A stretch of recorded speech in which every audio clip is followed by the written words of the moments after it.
Welcome to the GCN Tech Show. Yeah, this week we take a look at the insane power and tech from the British Hill Climb Championships and how holding a whopping 600 watts for 3 minutes still wasn't enough to win. It was a victory for rim brakes though. And then in Hot Tech this week, we've got the most insane bike design that I've seen for a number of years, how Zwift are potentially putting an end to cassettes on indoor trainers. We've got some Ironman Kona Hot Tech, courtesy of Mark. Sorry about that. And we've also got comments of the week and the bike vault. Right, let's do this.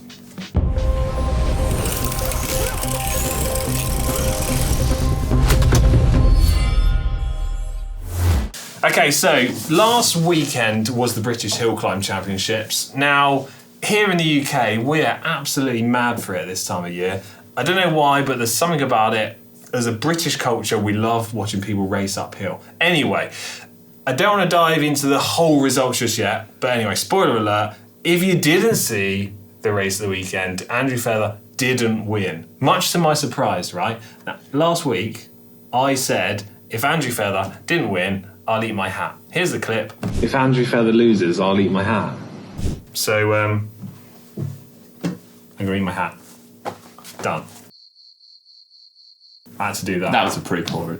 It's a poor attempt. Anyway, onto the tech and bikes. Anyway, Ollie was at the event, obviously at the weekend, and he's got a dedicated video taking a look at some of the bikes from the British Hill Climb Champs.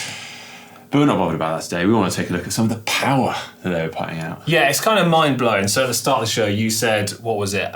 600 watts for 3 minutes was I think that was what Andrew Feather basically did. But as I said at the start of the show, he didn't win. He was beaten by Harry Macfarlane by 1 second, right? But I think we need to kind of put this into some kind of context. So by now, everyone that watches GCN and GCN Tech should kind of know that Andrew Feather is basically one of the best hill climbers in the entire world. But what does that kind of equate to for mere mortals like you and I? That's like 8.5 watts per kilo, I think, ish. How much is that watts-wise for you? Well, I've worked it out. It's 670 watts I'd have to do for about 3 minutes. Yeah, I'm around 640, I think. So it's basically in the realms of like physically impossible for 99.999% of people.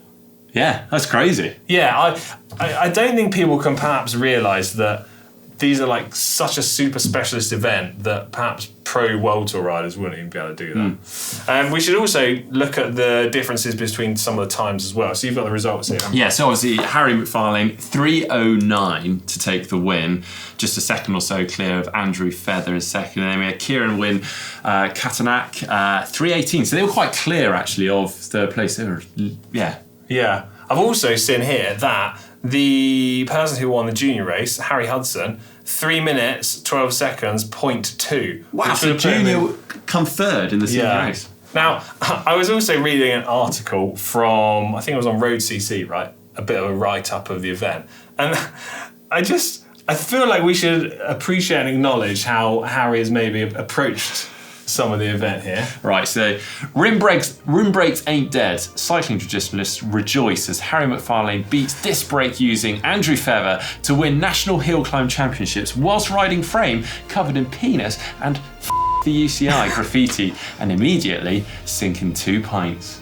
Well, I really hope we don't forget to bleep that. Sounds like my kind of guy. It does sound like your kind of guy. But I think it's kind of cool, right? Look, we've got two people, let's say, at the top of the hill climb game. Totally different. You got one person, Andrew Feather, very like clinical, methodical, everything is like dialed in, he's probably got his diet just right, the bike's prepped to within an inch of his life. And then you've got Harry who's rocked up, obviously done all the hard work and in the right shape, has got all the right equipment, but he's riding a bike with probably fairly old rim brake parts in it, a bike that's got all graffiti hand painted all over it, and has just had a mega time. Can I just point out there's one slight flaw to this argument around rim brakes. It's a hill climb. Yeah. So I don't think he'll even touch his brakes.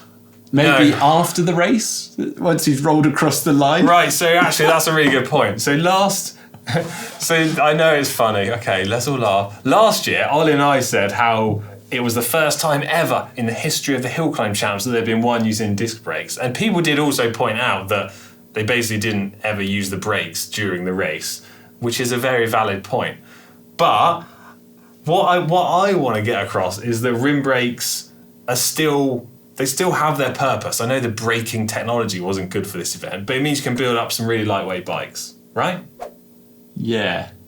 Why are you sold on that? In a really select world where you don't actually use them and they're literally just there to tick a box that I've got brakes on my bike. Actually, that's a good point, highlighting the rules of hill climb champs are super, super weird. So you've got to have brakes on your bike, even though you're going uphill. We even see, like, with the rim brakes, they'll cut down the brake pads, so they're pretty much useless. So you got to have brakes on your bike even though you're cycling uphill, and you've also got to have front and rear lights on your bike even though you're racing on a closed road in the daytime. Didn't know that. What a weird sport. What a weird sport. Also, we should mention also the women's results. So Illy Yes. Gardner took the win there, 3:58, well clear of second place. Lizzie Brooke, who's actually a triathlete, I might add, 4:11, and then Abby Plowman in third, 4:13.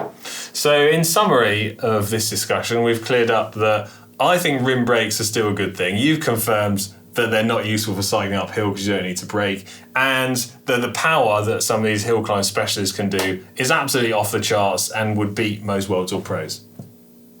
Yeah. Cool. Get involved in the comments section down below. Share your thoughts on all the bikes and the tech, and let us know what kind of duration you think you could sustain that power for. I'm going to say I've got 45 seconds at most. I think I've got 3 minutes and 8 seconds. Of course. 0.2 was it? Sorry? Yeah. Right, it's now time for hot and spicy tech. Okay, we're going to kick things off with this bad boy, which I think could lead to the end of cassettes being used on indoor trainers. This is the Zwift Cog, and basically means that the trainer can work with 99.999999% of all different bikes. Yeah, it's pretty neat, isn't it? So it's this part here. Simply replaces the cassette on your trainer, meaning no need to faff around with trying to fit different bikes, different cassettes on your trainers. And you can actually operate all of this using their Zwift Click. Oi!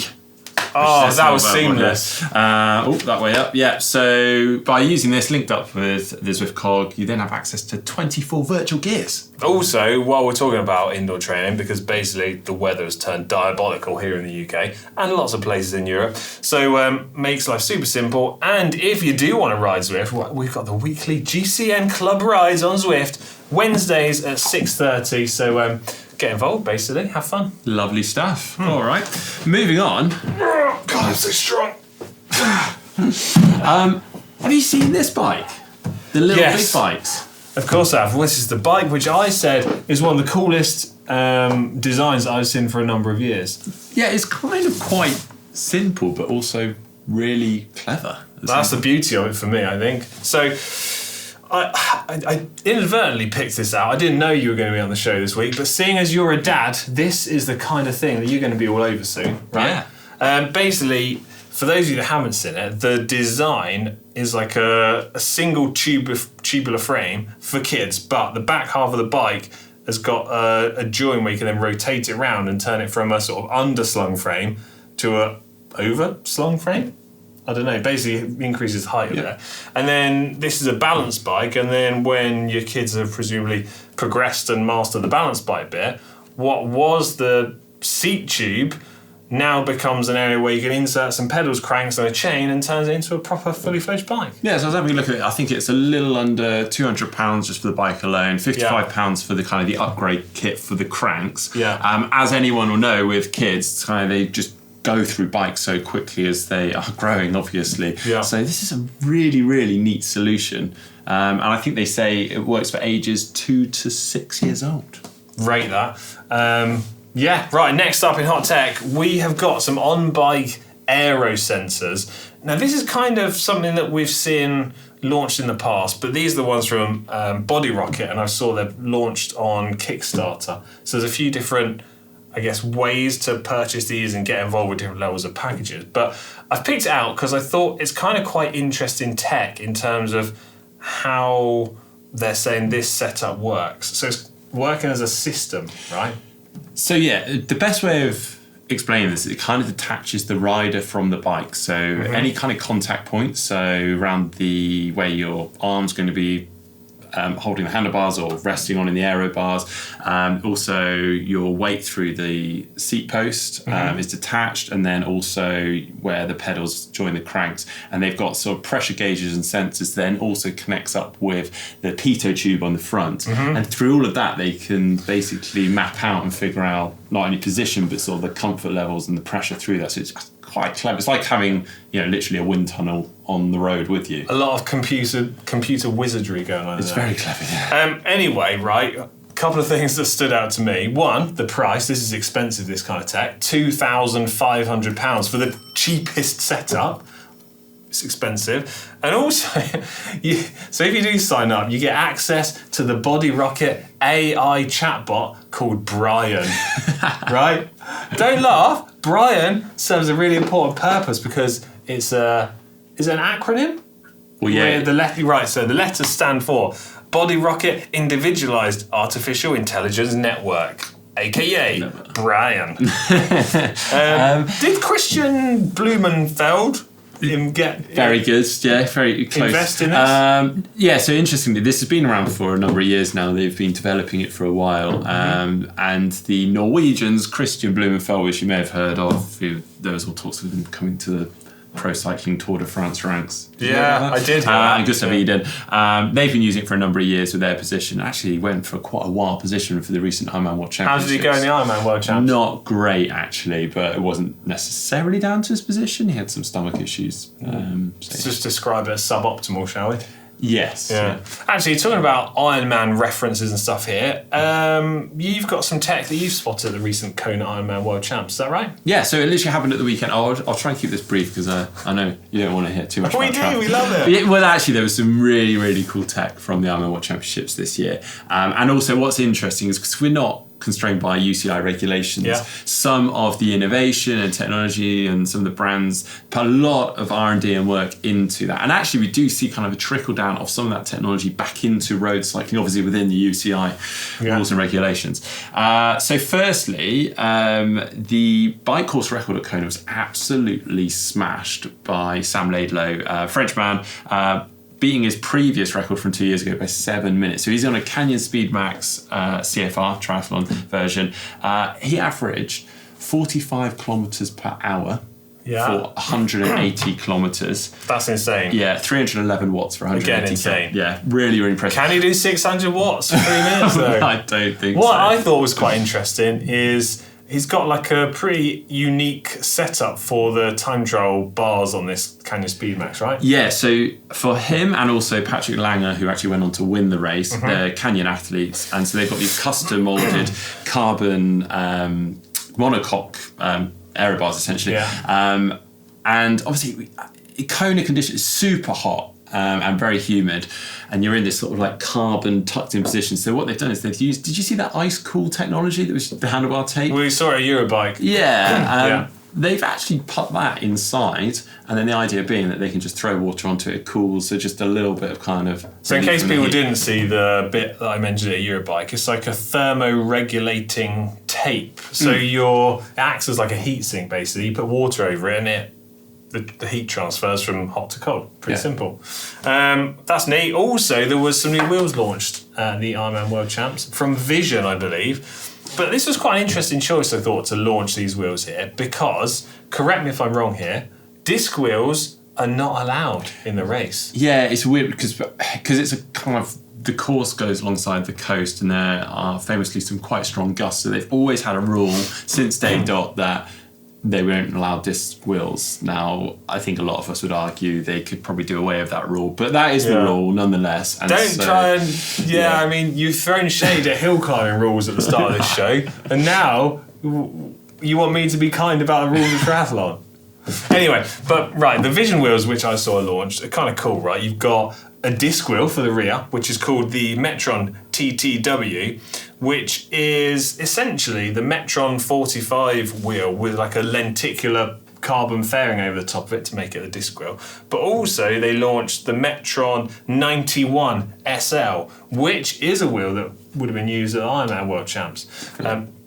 confusingly, not because the name suggests it, the 91 SL is 90 millimeters deep, not 91 millimeters deep. They also had the Metron TFE Team Edition extensions or aero bars, which are quite interesting because you will have seen a lot of athletes using these sort of custom molded aero bars. These aren't custom, but they take a lot of that sort of innovation that we've seen some of the pro riders using. So you can get these kind of like fully encased sort of aero bars around your forearm. So yeah, really cool. I mean, just finally on, I was talking about this in Hot Tech, the positions that some of the riders are using for the duration of that Ironman bike leg is absolutely crazy. I think they get more and more extreme, hence why we're seeing some of the records and times tumbling down. But I couldn't imagine riding my bike for, how far's the bike leg? 180k? 180k, yeah. I mean, one in particular that stood out, Leon Chevalier, who's a local athlete, good friend of the channel actually. The aero tuck on that guy for 180k was insane. And he actually broke the previous Kona bike course record, but he wasn't the fastest. But yeah, 4:01 I think he posted. So really, really quite impressive over 180k. But and then got off the bike and ran a marathon. Yeah, he finished fourth in the end, so really impressive. But they're also like, some of them are putting sort of the aero tape on their shins and all sorts of stuff. So they're going to the effort of coming out of the swim and quickly in transition doing all this stuff. It's yeah. Everyone at the UCI is breaking out into a cold sweat right now thinking of that. And right, more Hot Tech next week. It's now time for comments of the week. This is the part of the show where we read out the comments that you were leaving from last week. Mark, underneath the text show from last week, you go. Okay, from Yemen. Yeah. YMNN. They said, your bike is alloy because of the technical improvements in aerodynamics. They didn't watch the video, yeah. Okay. My next bike is alloy because I'm poor. We are not the same. That's a fair comment, right? Yeah. Carbon bikes are expensive. Typically, alloy bikes are a little bit cheaper. Fair dues. Unless you're buying titanium. Unless you're buying titanium, which is then more expensive than carbon. So, yeah, maybe the joke's joke's on them. Longer. Maybe the joke's on them. Touring Tony, brilliant username. I just bought a new bike and it's not carbon. I went for titanium. I do a lot of bike packing, including internationally, so I need something that is comfortable to ride, less likely to be broken in transit, and I also want a bike that will outlast me. Brackets, at 54, I'm a similar age to Dan, so hopefully decades of riding left to do. Nice one. Then at the weekend, we had a chainring video that I made, which showed the process of how you can go from computer design to a finished custom CNC machine chainring. And New Horizons.English says, GCN features a hill climber called Feather and a guy who makes titanium bikes called Sturdy. Yeah. It's very convenient, isn't it? Yeah, the joke of that is most certainly not wasted on it.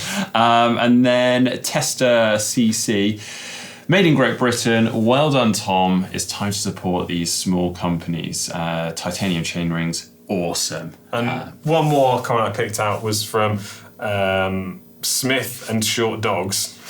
They say it's funny that at 1731, Jochen, basically they're referring to me because people pretend they don't know my name. Anyway, I was hesitant about saying the phrase run of the mill when the entire video was about setting up and running a mill. It wasn't wasted on me. As I said run of the mill, I was like, oh, why did I say that? Anyway, more brilliant comments next week. Okay, moving on to the bike faults. Right, this is the part of the show where you can upload pictures of your bike and then Mark and I will judge them to be either nice or super nice. If they're super nice, Mark, what happens? The bell gets rung. First up this week, who have we got? All right, we've got Rick with his Bianchi Specialissima. I am really liking this bike. The Specialissima, one of my favourite bikes, actually. Very Italian. Oh. Pretty with the iconic. matching bottle cages. Yeah, okay, matching Very bottle nice. cages. I would say this is kind of doing it for me, I was this. going to say, it's rim brakes, so surely you've got to like this one. Yeah. Although I treat all braking systems equally here. Nice No Dura-Race group favouritism. set. Yeah, I've got a crank just like that. I'm going to say super nice. Super Straight nice? in, yeah. Next up, we have Ben K, 84, with a IF Steel Crown dual build. Whoa, I like this. I do like, yeah, this is nice. It's a slight jaunty angle, which is a bit of a shame. It's got a 1x setup. Deep wheels, I like those. Tan walls, love those. Yeah, I like it. I don't really have anything negative to say other than it's a bit of a funny angle. But if that's his house as well. Yeah, lovely gates to the house. Super nice? I could give it a super nice. Christian next with a Orbea Orca Aero with a custom Mayo paint job. Big description here. Wow. Right, hear me out on this. Is the paintwork of this bike a little bit too out there? If you ask a triathlete, they will say no. Okay. Right. Maybe the cycling. I mean, I am asking a triathlete. You're a triathlete. I think it's really cool. It's Yeah. kind of, where's he from? It kind of has a bit, I don't know why, but like a bit of a, feels like a bit of a Spanish vibe to it, probably because of the colours. But yeah, the colours will do that. it looks really nice. I think it looks great. I'm 50-50 on whether there's a bit too much going on or I really love it and want to embrace it. But I feel like we should give people the benefit of the doubt because it's their own bike.